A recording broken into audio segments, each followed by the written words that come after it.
Hello प्यारे बच्चों, कैसे हैं आप सब। उम्मीद है आप सब काफी अच्छे होंगे। तो आज की क्लास में हम जा रहे हैं आपके गणित के पुस्तक का अध्याय 2 शुरू करने, जिसका नाम क्या है, एक चर वाले रैखिक समीकरण, that is linear equation with one variable.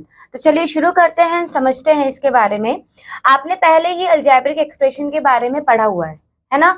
आज हम लीनियर इक्वेशन के बारे में पढ़ेंगे, जिसमें एक चर होगा जो कि उसी से रिलेटेड है। इस अध्याय में हम ax plus B upon C X plus D is equal to के प्रकार की समीकरण को रैखिक समीकरण के रूप में परिवर्तित करके हल करना सीखेंगे।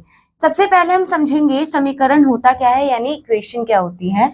दो बीजीय व्यंजकों की समता का एक कथन जिसमें कोई एक या एक से अधिक अज्ञात राशि हो, समीकरण कहलाती है। इस अज्ञात राशि को हम क्या कहते हैं बच्चों, चर कहते हैं। उदाहरण के लिए आप यहाँ पे देखिए, दिए गए व्यंजकों को ध्यान से देखिए और उसमें मुझे बताइए अज्ञात राशि कौन सी है, x, और इसमें x, राइट। ये दोनों ही x है तो दोनों ही अज्ञात राशि है। नेक्स्ट देखिए रैखिक समीकरण यानी लीनियर इक्वेशन, जो आपने पहले भी पढ़ा है, जिसमें समीकरण में चर की अधिकतम घात क्या होती है बच्चों, एक होती है, वह रैखिक समीकरण कहलाते हैं। चलिए आगे बढ़ते हैं। नेक्स्ट देखिए, उदाहरण के लिए 2x minus 3 is equal to 5, x upon 2 plus 5 is equal to 17, 1 upon 4x, 2x plus 1 upon 3 is equal to 4 upon 5। तो अगर आप ध्यान से नोटिस करेंगे तो जो इसमें x दिया है उसकी घात भी एक है, अधिकतम घात। यहाँ पे भी x की अधिकतम घात क्या है, एक, और इसमें भी 2x है पर इनकी अधिकतम घात क्या है, एक। तो ये सारे के सारे क्या हुए, रैखिक समीकरण। आगे बढ़ते हैं। एक चर वाले रैखिक समीकरण को हल करने के नियम, rules for solving a linear equation with one variable. So हम समीकरण के दोनों पक्षों में समान संख्या जोड़ते हैं। पहले क्या करते हैं, जोड़ते हैं, अगर जुड़ रहा है तो ठीक है, नहीं तो हम क्या करते हैं, हम समीकरण के दोनों पक्षों में समान संख्या से घटा देते हैं। हम समीकरण के दोनों पक्षों में समान शून्येतर संख्या से गुणा या भाग कर सकते हैं। समीकरण के किसी भी पद को एक पक्ष से दूसरे पक्ष में ले जाने पर वह अपने विपरीत चिन्ह का रूप ले लेता है। जैसे कि आप यहाँ पे दिए गए उदाहरण में देखिए, हमने क्या करा है, हमें यहाँ पे एक इक्वेशन दी गई थी 15x plus 9 is equal to 12x plus 4। So हमने क्या करा, जो 12x था हम इसे यहाँ ले आए, तो जो इसका चिन्ह था वो क्या हो गया, माइनस का हो गया। साथ ही बच्चों हम 9 को इधर लेके गए 9 को, तो इसका चिन्ह क्या हो गया, ये भी माइनस का हो गया क्योंकि ये प्लस का था। तो आप यहाँ पे देख पा रहे हैं बच्चों, इस तरीके से आपको ये सॉल्व करना है। नेक्स्ट देखिए हम क्या कर सकते हैं, यदि हमें यहाँ पे इस तरीके का समीकरण दिया हुआ है तब हम क्या कर सकते हैं, n की मल्टीप्लीकेशन हम ax प्लस b से कर सकते हैं, यहाँ पे देखिए, और उसी तरीके से m की जो मल्टीप्लीकेशन है यानी गुना है वो cx प्लस d से कर सकते हैं, यहाँ पे देखिए। तो इस तरीके से आप इन्हें सॉल्व कर सकते हैं। उदाहरण एक देखिए, उदाहरण एक में क्या बोला है, यहाँ पे आपको एक समीकरण दिया गया है और इसे हल करने के लिए बोला है।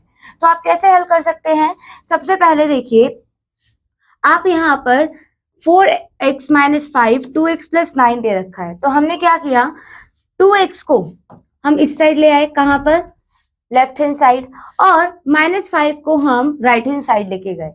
तो ये क्या हो गया, 4x माइनस 2x और 9 प्लस 5। सो इसको सॉल्व करने पे बना 2x, ये आया 14। अब आप ध्यान से देखिए, ये जो 2 है ये कैसा है, गुना में, तो जब ये दूसरी साइड जाएगा तो कैसे हो जाएगा, भाग में, और x की वैल्यू कितनी आएगी, 7। अगर आपको जांच करनी है तो आप क्या करेंगे, x का मान रखेंगे दाएं और बाएं पक्ष में। जब हम दाएं पक्ष में रखते हैं तो हमें 23 मिलता है, बाएं पक्ष में रखते हैं 23 मिलता है, यानी दायां पक्ष बराबर बायां पक्ष है, तो हमारा जो उत्तर आया है वो सही आया है। नेक्स्ट देखिए बच्चों, उदाहरण 2। उदाहरण 2 में क्या बोला है कि आपको यहाँ पे एक समीकरण दिया हुआ है, इस समीकरण में आपको किसका मान ज्ञात करना है, p का मान ज्ञात करना है। तो कैसे करेंगे, सबसे पहले अगर आपको ये मेथड पता हो, ये वाला, तो चलिए अब हम सॉल्व करते हैं। सबसे पहले हम क्या करेंगे, हम इसको सॉल्व करेंगे, अंश को फिर हर को। तो अंश को कैसे सॉल्व करेंगे, ब्रैकेट खोल दीजिए, जो ब्रैकेट खोलेंगे तो -3p माइनस 3 मिलेगा, यहाँ पे ब्रैकेट खोलेंगे तो -4p माइनस 1 मिलेगा। अब देखिए बच्चों, ये है 2p माइनस 3p, कितना हो जाएगा, माइनस का p, एंड प्लस 1 माइनस 3 हो जाएगा माइनस का 2, साथ ही 3p माइनस 4p हो जाएगा माइनस p, एंड -2 माइनस 1 हो जाएगा -3। 3। तो ये सॉल्व करने पे आपको मिला, और इज इक्वल टू 1/2 तो था ही, है ना। अब देखिए बच्चों, यहाँ पर अगर आप ध्यान से देखिए तो दोनों के पास माइनस है, आप कॉमन ले सकते हो। जब माइनस कॉमन लोगे तो ये माइनस का 2 प्लस का 2 हो जाएगा, माइनस का 3 प्लस का 3, माइनस से माइनस कटा। अब आपको सिंपलेस्ट फॉर्म मिल गई, ठीक है। अब आप 2 की गुना p प्लस 2 से कर सकते हैं, और 1 की गुना p प्लस 3 से क्रॉस मल्टीप्लाई कर सकते हैं। तो ये आपका आएगा 2p plus 4 and p plus 3। अब आप आसानी से सॉल्व कर सकते हैं, p को इधर लेके आइए 2p माइनस p, एंड 4 को उधर लेके जाइए 3 माइनस 4। आपका आंसर आएगा p इज इक्वल टू -1।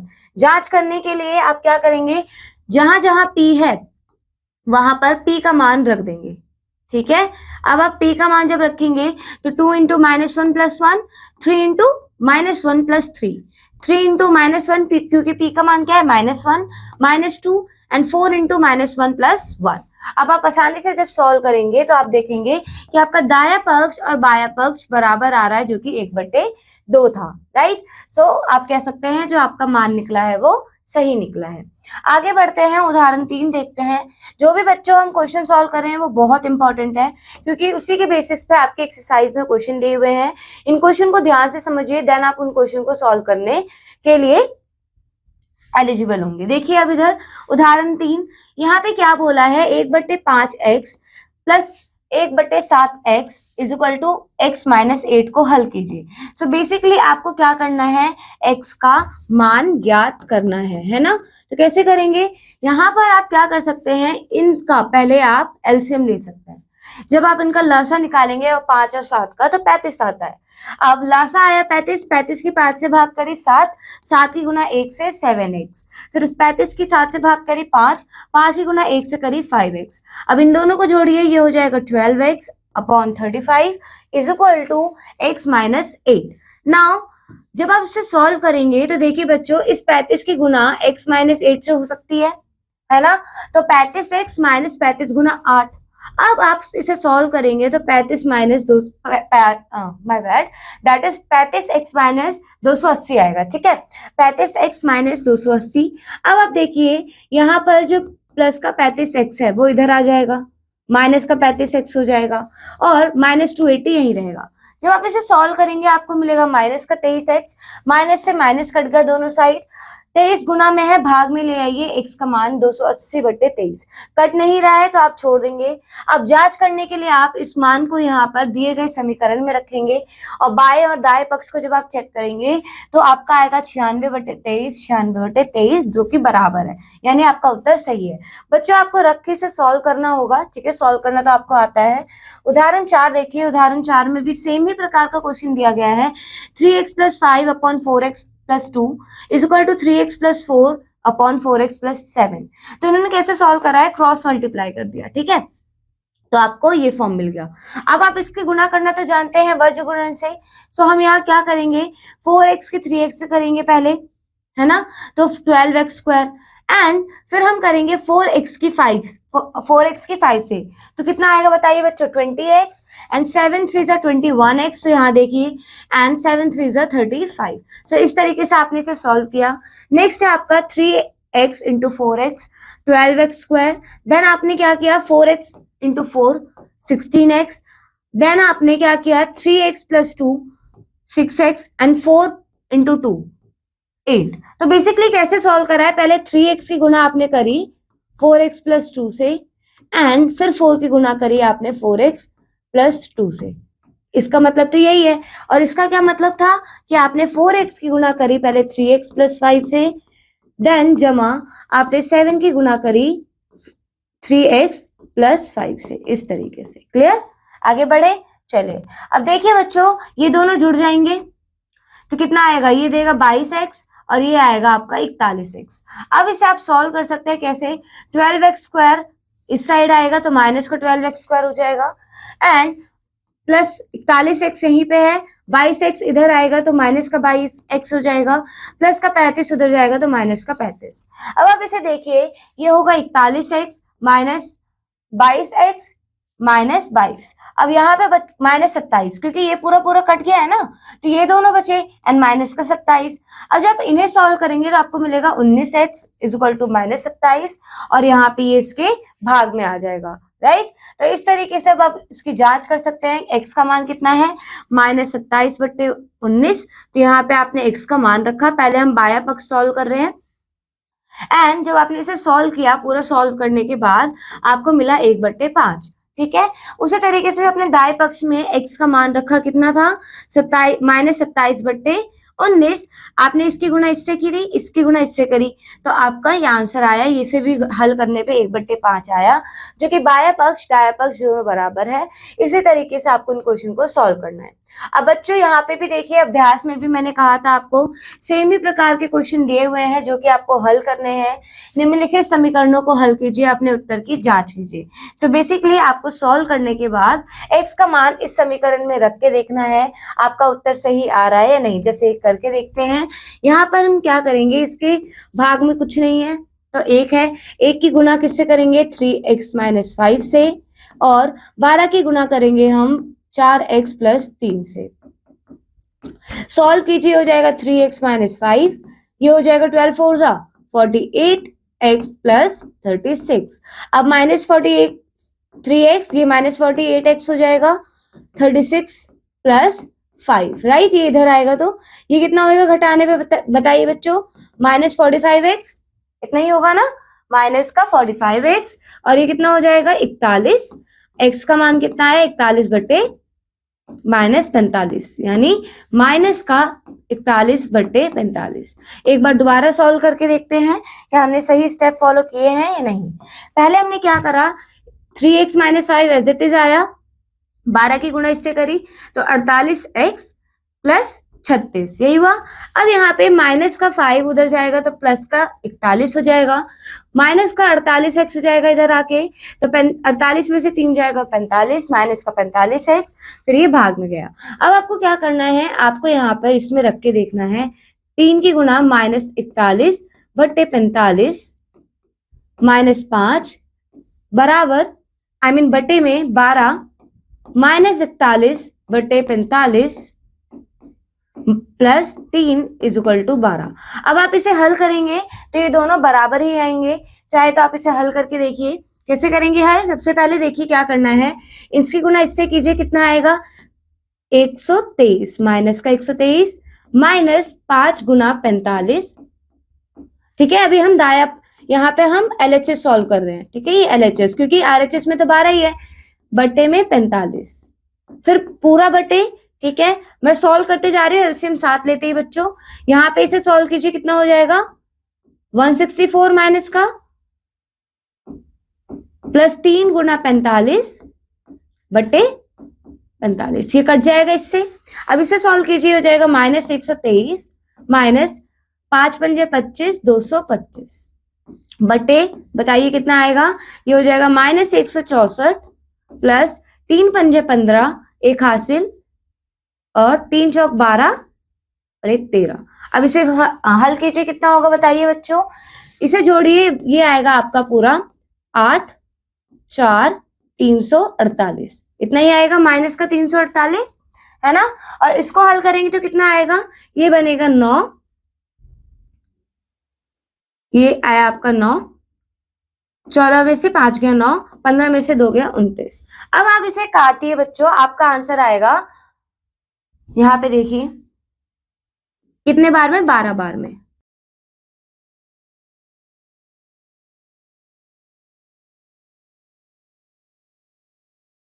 तो बच्चों हमारा आंसर बिल्कुल सही आया है, क्योंकि ये 12 बार में कटेगा, है ना, और माइनस से माइनस कट गया, तो आपका आंसर 12 यानी दाएं पक्ष के बराबर आया, क्योंकि 29 को जब हम 12 से गुणा करते हैं हमें 348 मिलता है। क्लियर।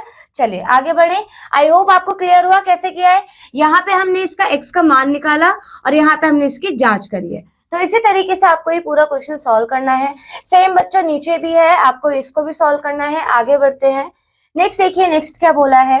नेक्स्ट टॉपिक अब हम समझेंगे समीकरणों का प्रयोग करके कुछ व्यवहारिक समस्याएं हल करना, solving some practical problems using equations. So चलिए बच्चों, पहला देखते हैं। हम दैनिक जीवन में अनेक कठिन समस्याओं को बीजगणित की सहायता से ज्ञात करके तथा अज्ञात राशियों का प्रयोग करके हल करना हल कर सकते हैं। इस प्रकार की समस्या को हल करने के लिए कुछ बिंदु दिए गए हैं, जैसे कि प्रश्न को पढ़कर ये देखते हैं कि आपको क्या दिया गया है व आपको क्या ज्ञात करना है। अज्ञात राशि को x, y, z से प्रदर्शित करते हैं। प्रश्न में दिए गए वाक्य को जहां तक हो सकता है गणितीय व्यंजकों में बदलते हैं। जो राशियां बराबर हैं उन्हें ज्ञात करते हैं और उनकी सहायता से उपयुक्त राशियां रखकर समीकरण बनाते हैं। नेक्स्ट, समीकरण को फिर हल करते हैं और अपने उत्तर की फिर जांच करते हैं। और ये बहुत इंपॉर्टेंट है, इन्हीं उदाहरणों को ध्यान से देखना, देन आप एक्सरसाइज के क्वेश्चन को सॉल्व कर पाएंगे। जब किसी संख्या को उसके आधे में जोड़ते हैं तो योगफल 63 प्राप्त होता है। संख्या ज्ञात कीजिए। हमें वो संख्या नहीं पता है, पर इसमें क्या बोला है, जब किसी संख्या को उसके आधे में जोड़ा जाता है, यानी आपके पास कोई संख्या है x और उसका आधा क्या होगा x/2, तो उसमें जब जोड़ा जाता है तो हमें कितना मिलता है 63, राइट। तो माना संख्या x है और संख्या का आधा x/2 है, तो यहाँ पे ये बोला है कि आपकी संख्या x है और उसकी आधी संख्या x/2 है, जब उनको जोड़ा जाता है तो 63 मिलता है। ये आपका समीकरण बन गया। अब दोनों पक्षों में आप क्या करेंगे बच्चों, देखिए 2 से गुणा करने पर अगर हम यहाँ से 2 पे गुणा करेंगे और यहाँ से 2 पे गुणा करेंगे तो ये 2 से 2 कट जाएगा। हालांकि आप दूसरे मेथड से भी सॉल्व कर सकते हैं। तो यहाँ पर 2x + 2x/2 = 126, ये 2 से 2 कटा है ना, तो कितना बचा x। अब इन्हें जोड़ेंगे तो 3x मिलेगा, ये मैंने ऊपर ही सॉल्व कर दिया था, चाहे आप यहाँ पे भी 126 लिख सकते हो।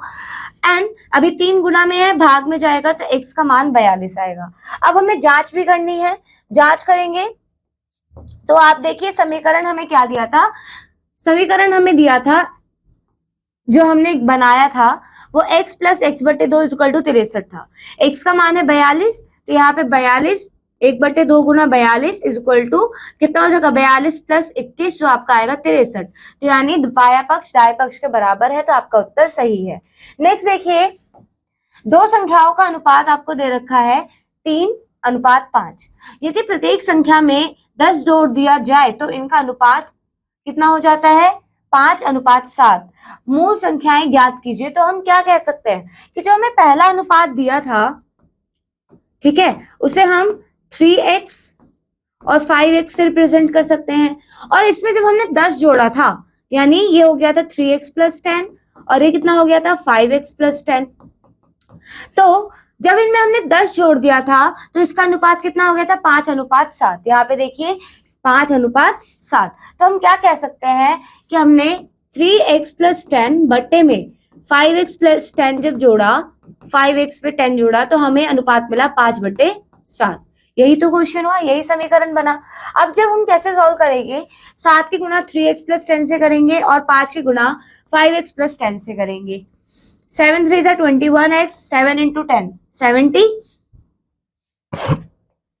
और वहीं पर 5 की गुणा 5x से करेंगे 25x और इसकी गुणा इससे करेंगे तो 50, 25x। अब x वाले एक तरफ ले लीजिए, चर वाले एक तरफ, अचर वाले एक तरफ। 70 यहीं पे है, 50 इस साइड आ गया, माइनस का 50, 25 - 21x, ये कितना हुआ 4x, है ना, = 20। इसे सॉल्व करने पे आया तो x का मान आपका आएगा 5। अब आपको क्या करना है बच्चों, यहाँ पे दोनों संख्याएं ज्ञात करनी है। कौन सी? मूल संख्याएं, जो की थी 3x और 5x। सो 3x हुआ आपका 15, क्योंकि x का मान 5 है, 3 × 5 15, 5 × 5 25। तो आपका जो मान है वो है 15 और 25। नेक्स्ट देखिए बच्चों, नेक्स्ट में क्या बोला है, एक परिमेय संख्या का अंश उसके हर से कितना कम है 3 कम है, ठीक है। तो हम क्या कह सकते हैं, परिमेय संख्या का अंश उसके हर से 3 कम है, तो हम कह सकते हैं कि जो हर है उसको हमने x माना और अंश 3 कम है ना, तो x - 3 होगा, है ना। अब यदि उसके अंश को 3 से गुणा करें तथा हर में 20 जोड़ दे तो नई संख्या 1/8 प्राप्त होती है। क्या प्राप्त होती है 1/8। तो आपको क्या कहा गया है कि अंश में 3 गुणा करें, तो अंश कितना है x - 3, उसके अंश में 3 से गुणा कीजिए और हर में कितना जोड़ना है 20, यानी x + 20। तो हमें कितना प्राप्त होता है 1/8। तो ये आपका समीकरण बना है, चाहे तो आप यहाँ पे भी चेक कर सकते हैं, ठीक है। ये नया हर जिसमें हमने 20 जोड़ा है, ये नया अंश जिसके हमने 3 से गुणा करी है। अब आप इसे आसानी से सॉल्व कर सकते हैं। 8 की गुणा 3 गुना x माइनस 3 से कीजिए और 1 की गुना x प्लस 20 से कीजिए। जब आप इसे सॉल्व करेंगे आपको यही फाइनल फॉर्म मिलेगा। अब देखिए बच्चों, 24 गुना 3 72 हो जाएगा। 24x, ये वाला x इधर आएगा तो माइनस x हो जाएगा, माइनस का 72 उधर जाएगा तो प्लस का 72 हो जाएगा, ये हो जाएगा 92।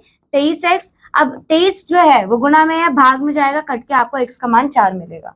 अब इसका मूल संख्या जो हमें ज्ञात करना था वो हमें x माइनस 3/x दिया था, जो कि 1/4 आया है।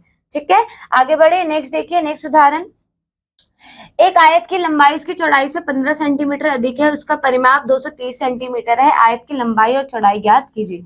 तो अभी आप क्या करेंगे, आयत की चौड़ाई को हम 1 सेंटीमीटर मानेंगे और यहाँ पर ये बोला गया है जो उसकी लंबाई है वो 15 अधिक है आयत से, यानी आयत की चौड़ाई से, चौड़ाई है x, उसमें 15 अधिक यानी 15 प्लस x। अब आपको परिमाप का फॉर्मूला पता है, परिमाप इक्वल टू 2x इंटू लंबाई प्लस चौड़ाई। तो यहाँ पे लंबाई है x, चौड़ाई है 15 प्लस x, परिमाप दिया है 230 सेंटीमीटर। नाउ इसे सॉल्व कीजिए, ये हो जाएगा 4x और इसे सॉल्व करेंगे तो हो जाएगा 30। नाउ क्या करना है हमें, 30 को इधर लेके आएंगे तो ये हो जाएगा 200। 230 माइनस 30 कितना हो जाएगा, 200। अब देखिए बच्चों, 30 को हम इधर लेके आए तो ये कितना हो गया, 230 माइनस 30 200, और ये 4x एज इट इज रहा। अब 4 जो है वो भाग में जाएगा तो x का मान कितना आएगा, 50। तो आई होप ये आपको क्लियर हो चुका है। तो अगर ध्यान से देखेंगे, x का मान आपका 50 आया है। अब हमें पता है कि चौड़ाई 50 है, लंबाई कितनी थी, 50 प्लस 15। क्यों, क्योंकि हमें पता है कि लंबाई में 15 प्लस x है और x का मान कितना है बच्चों, 50। तो ये आया आपका 65 centimetre. Is it clear. Next बच्चों, यहाँ पे भी आपको कुछ उदाहरण दिए गए हैं, इन उदाहरण को बच्चों आप खुद सॉल्व कीजिएगा। आई होप आप कर पाएंगे क्योंकि सारे ही क्वेश्चन उसी प्रकार से हैं। ठीक है, नेक्स्ट देखिए बच्चों, ये आयु के ऊपर है, तो आयु के ऊपर काफी इंपॉर्टेंट है, मैं ये आपको करा देती हूँ, बाकी आप खुद ट्राई आउट करना। एक पिता अपने पुत्र की आयु का 5 गुना है, यानी पुत्र की आयु हमने क्या मान ली, x, और पिता की आयु फिर क्या हुई, 5 गुना यानी 5x वर्ष। 4 वर्ष बाद वह अपने पुत्र की आयु का 3 गुना हो जाएगा। उसकी वर्तमान आयु ज्ञात कीजिए। तो 4 वर्ष बाद बोला है, तो अभी पुत्र की आयु कितनी है, x, तो 4 वर्ष बाद पुत्र की आयु x प्लस 4 होगी, और पिता की आयु कितनी है बच्चों, 4 वर्ष बाद 5x प्लस 4, क्योंकि उसमें भी तो 4 जुड़ जाएगा 4 साल बाद। अब लेकिन 4 वर्ष बाद जो पिता की आयु है वो पुत्र की आयु से 3 गुना होगी, तो पुत्र की आयु कितनी है, x प्लस 4, और पिता की आयु है 5x प्लस 4। अब दोनों तरफ हमें बराबर रखने के लिए यहाँ पे देखिए, 4 वर्ष बाद पुत्र की आयु, ये जांच है, अगर मैं आपको समझाऊं, ये है पुत्र की आयु 4 वर्ष बाद, और पिता की आयु है 4 वर्ष बाद ये। अब ये बोला गया है कि पिता की आयु 3 गुना ज्यादा है, तो दोनों तरफ समीकरण को बराबर करने के लिए हमें पुत्र की आयु में भी तो 3 से गुना करना पड़ेगा। अब ये दोनों बराबर है, समीकरण का क्या मतलब है, LHS बराबर RHS। अब यहाँ पे जब इसे सॉल्व करेंगे तो x का मान 4 आएगा। आपसे बोला क्या गया है क्वेश्चन में कि उनकी वर्तमान आयु ज्ञात कीजिए, तो यहाँ पे x का मान 4 आया है, यानी पुत्र की वर्तमान आयु है 4 वर्ष और पिता की कितनी है, 20 वर्ष। क्लियर, चलिए आगे बढ़े, यहाँ पे आप देख सकते हैं। नेक्स्ट देखिए उदाहरण 10 और 11। बच्चों इन क्वेश्चंस को आप खुद से सॉल्व कीजिएगा। ठीक है, ये क्वेश्चंस काफी इंपॉर्टेंट है, इन्हीं क्वेश्चन के ऊपर आपके एक्सरसाइज में क्वेश्चंस दिए गए हैं। यहाँ पे आपको काफी उदाहरण दिए गए हैं, एक इस उदाहरण को समझते हैं। उस उदाहरण में देखिए क्या बोला गया है, एक नाव बहाव की दिशा में चलकर किसी दूरी को 5 घंटे में तथा दूरी को बहाव के विपरीत दिशा में चलकर 6 घंटे में तय करती है। तो बेसिकली क्या बोला गया है बच्चों, एक नाव है, ठीक है, वो पहले बहाव की दिशा में चल रही है। सपोज ये बहाव की दिशा है, ये जो नाव है, ये नाव, ये अभी किस में चल रही है, बहाव की दिशा में। ये सपोज इतना डिस्टेंस कवर करती है 5 घंटे में। कितने घंटे में, 5 घंटे में। अब बच्चों उसी दूरी को जब वो वापस आती है विपरीत दिशा में, तो कितने घंटे में कवर करती है, 6 घंटे में, यानी उसने 1 घंटा ज्यादा लिया। यदि धारा का वेग 2 किलोमीटर प्रति घंटा हो तो नाव की चाल स्थिर जल में ज्ञात कीजिए। तो यहाँ पे आपको बताया गया है कि अगर नाव की धारा, जो धारा है वो कितनी है, 2 किलोमीटर प्रति घंटा आपको स्पीड दी गई है। ठीक है, किसकी, यहाँ पे धारा का वेग दिया गया है, जिसमें नाव चल रही है। माना शांत जल में नाव की चाल अभी x किलोमीटर प्रति घंटा है और धारा की चाल कितनी है 2 किलोमीटर प्रति घंटा। अब नाव की चाल बहाव की दिशा में कितनी होगी बच्चों, x प्लस 2 किलोमीटर प्रति घंटा, राइट, क्योंकि धारा की चाल कितनी है 2 किलोमीटर प्रति घंटा और शांत जल में x है, तो जब वो बहाव की दिशा में चलेगी तो ये दो जुड़ के x प्लस 2 किलोमीटर प्रति घंटा हो जाएगा। उसी तरीके से बच्चों नाव की चाल बहाव की विपरीत दिशा में माइनस में हो जाएगी, ठीक है, यानी x माइनस 2 किलोमीटर प्रति घंटा। अब हमें पता है कि बच्चों चाल हमें पता है, ठीक है, दूरी इज इक्वल टू चाल गुना समय होता है। अब यहाँ पे देखिए बच्चों बहाव की दिशा में तय की गई दूरी कितनी होगी 5 गुना x प्लस 2, क्योंकि वो 5 घंटे में तय की गई है। 5 क्या है बच्चों, समय, 5 घंटे। चाल है x प्लस 2 तो 5 गुना x प्लस 2। उसी तरीके से बहाव की विपरीत दिशा में तय की गई दूरी निकाल रहे हैं ना, तो यानी अभी चाल कितनी है x माइनस 2 और समय कितना लिया उसने 6 घंटे। क्लियर, यानी दोनों में हमने क्या निकाल लिया, दूरी निकाल ली। अब बच्चों दूरी तो बराबर ही होगी ना, अगर आप 10 किलोमीटर तय कर रहे हो, भले ही यहाँ पे आपने 5 घंटे लिए हो, आते वक्त 6 घंटे लिए हो, पर दूरी तो आपने बराबर ही तय करी है। तो यानी ये दूरी, दोनों की दूरी यहाँ पे जो दूसरी स्पीड में तय की गई थी दूसरे वाले में दूसरी स्पीड से तय की गई थी, यानी बहाव की दिशा में और बहाव की विपरीत दिशा में जो दूरी थी वो तो बराबर थी, यानी 6 गुना x minus 2 is equal to 5x plus 2 बराबर होंगे। अब जब उसे सॉल्व करेंगे तो x का मान 22 आएगा। तो इससे क्या पता चलता है कि जो हमने माना था स्थिर जल में जो नाव की चाल थी वो कितनी थी 22 किलोमीटर प्रति घंटा, ठीक है।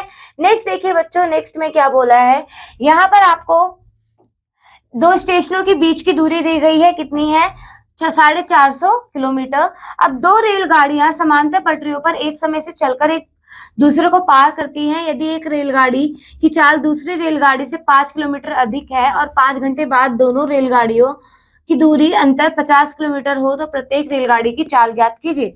तो माना हम यहाँ मान सकते हैं जो पहली रेलगाड़ी थी, यहाँ पे देखिए बच्चों दूसरी रेलगाड़ी की चाल 5 किलोमीटर अधिक है, 5 किलोमीटर प्रति घंटा। तो मानते हैं कि पहली रेलगाड़ी की जो चाल है वो x किलोमीटर प्रति घंटा है, तो दूसरी गाड़ी की कितनी हो जाएगी x प्लस 5 किलोमीटर प्रति घंटा, क्योंकि उसकी 5 किलोमीटर प्रति घंटा एक्स्ट्रा है पहली वाली से, ठीक है। अब यहाँ पे देखिए पहली रेलगाड़ी द्वारा 5 घंटे में तय की गई दूरी कितनी होगी 5x क्यों होगी बच्चों, यहाँ पे आप जानते हैं कि उसे 5 घंटे में, यहाँ पे देखिए अगर आप ध्यान से देखेंगे आपको पता है कि दूरी का फॉर्मूला क्या होता है, समय गुणा चाल। समय कितना दिया है 5, चाल कितनी मानी हमने x, तो 5x किलोमीटर प्रति घंटा। ये किसकी है पहली वाले की, और दूसरे वाले की चाल कितनी थी, दूसरे वाले की जो समय लिया उसने भी 5 घंटा लिया पर चाल थी उसकी x प्लस 5, तो यहाँ पे ये आपकी दूरी आई। अब दोनों दूरी बराबर है, यहाँ पे आपको क्या बोला गया है कि दोनों स्टेशनों के बीच की दूरी आपको 450 किलोमीटर दी गई है। तो आपने क्या किया 5x प्लस 5 गुना 5x प्लस 5 गुना x प्लस 5 को जोड़ा और 450 में से घटाया, जो कि 50 किलोमीटर उन दोनों के बीच में दूरी बची हुई है। देखिए 50 किलोमीटर हो जाता है। अब आप जब इसे सॉल्व करेंगे तो आप देखेंगे x का मान आया है 37.5 किलोमीटर प्रति घंटा, यानी पहले वाली जो रेलगाड़ी थी उसकी स्पीड कितनी थी 37.5 किलोमीटर प्रति घंटा, तो दूसरे वाले की कितनी हुई, इसमें 5 जोड़ दीजिए तो वो हो जाएगी 42.5 किलोमीटर प्रति घंटा। ये किसकी है बच्चों, दूसरे वाले की, ठीक है, क्योंकि उसकी कितनी थी 5 अधिक थी ना, ये दूसरे वाले की है, 37.5 पहले वाले की है, ठीक है। चलिए आगे बढ़े। अब बच्चों सबसे मेन चीज, ये आपका पूरा अभ्यास जितने भी हमने उदाहरण देखे वो उन्हीं सबके ऊपर क्या है बेस्ड है। जैसे कि देखिए बच्चों दो संख्याएं ज्ञात कीजिए जिनका अनुपात 7:8 है और उनका योगफल 45 है। तो यहाँ पे आपको दो संख्याएं ज्ञात करनी है और उनका अनुपात भी दे रखा है, ठीक है। तो आप क्या कह सकते हैं कि ये 7x हो गया, 8x हो गया और उनका योगफल दे रखा है, तो आप x का मान ज्ञात करके यहाँ पे क्या कर सकते हैं, वो दोनों संख्याएं ज्ञात कर सकते हैं, ठीक है। सो आई होप ये क्लियर हो गया। चलिए नेक्स्ट देखिए, यहाँ पे या तो मैं सॉल्व करा देती हूँ। तो जिस रफली देखिए बच्चों 7x माना 8x माना, जो कि दोनों का योग 45 है। ये 15x इज इक्वल टू 45 होगा और x का मान कितना आ जाएगा 3। अब देखिए पहली संख्या क्या होगी 7x, यानी 7 गुना 3 तो ये आएगा 21। दूसरी संख्या क्या है 8x, यानी 8 गुना 3 तो ये हो जाएगा 24। अब दोनों को जोड़िए तो बच्चों आपको 45 से मिलेगा, यानी हमारा उत्तर सही है। नेक्स्ट देखिए बच्चों, जो मैंने आपको बताया था, एक नाव की बहाव की दिशा में चलकर किसी दूरी को 4 घंटे में और उसकी विपरीत दिशा में चलकर 5 घंटे में तय की जाती है। समय आपको दिया गया है और आपको यहाँ पे बताया गया है यदि जो धारा है उसका बहाव 2 किलोमीटर प्रति घंटा हो तो स्थिर पानी में, बिल्कुल एज इट इज क्वेश्चन है बच्चों, आप इसे सॉल्व कर सकते हैं। ठीक है, नेक्स्ट देखिए बच्चों, यहाँ पे आपको परिमेय वाला क्वेश्चन दिया जो हमने सॉल्व किया था। तो ये मैं कह रही हूँ सारे क्वेश्चन ये आपके एक्सरसाइज के एग्जाम्पल्स पे बेस्ड है। पहले उन्हें सॉल्व कीजिएगा, उनके बेस पे ये सेम एज इट इज आपको सिनेरियो दिया गया है, आप इन क्वेश्चंस को सॉल्व कर सकते हैं। So that's all for this chapter बच्चों, आई होप आपको ये क्लियर हो गया है। ओके, सो इन क्वेश्चंस को सॉल्व कीजिए, इससे पहले उदाहरण को सॉल्व कीजिए और अपने कॉन्सेप्ट को क्लियर कीजिए। अब मैं आपसे मिलूंगी अगले क्लास में एक नए अध्याय के साथ। Till then keep learning and keep exploring. Bye bye बच्चों।